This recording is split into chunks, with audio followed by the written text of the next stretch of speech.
Revisi Undang-Undang Nomor 11 Tahun 2006 tentang Pemerintahan Aceh atau UUPA akhirnya resmi dimasukkan ke dalam Program Legislasi Nasional atau Prolegnas DPR RI. Masuknya revisi UUPA ke dalam Prolegnas juga dipandang sebagai bentuk komitmen negara terhadap pelaksanaan perdamaian di Aceh. Revisi Undang-Undang Nomor 11 Tahun 2006 tentang Pemerintahan Aceh atau UUPA akhirnya resmi dimasukkan ke dalam Program Legislasi Nasional atau Prolegnas DPR RI.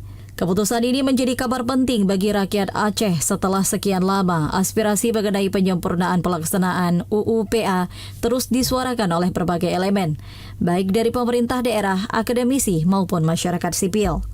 UUPA yang lahir sebagai turunan dari Nota Kesepahaman Helsinki 2005 dianggap perlu diperkuat agar tetap relevan dengan dinamika hukum dan politik yang berkembang. Sejumlah pasal dinilai sudah tidak sesuai dengan kebutuhan kekinian, terutama yang menyangkut dengan kewenangan pemerintah Aceh. Revisi ini diharapkan mampu menjawab berbagai persoalan praktis yang selama ini muncul dalam pelaksanaan undang-undang tersebut.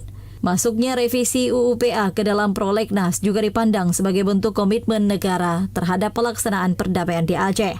Langkah ini merupakan peluang untuk mempertegas posisi Aceh dalam bingkai negara Kesatuan Republik Indonesia dengan tetap menghormati kekhususan dan keistimewaan yang telah disepakati.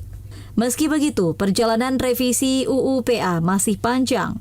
Proses pembahasan di DPR RI bersama pemerintah diharapkan dilakukan secara terbuka, melibatkan pemangku kepentingan di Aceh dan tetap berpegang pada semangat perdamaian.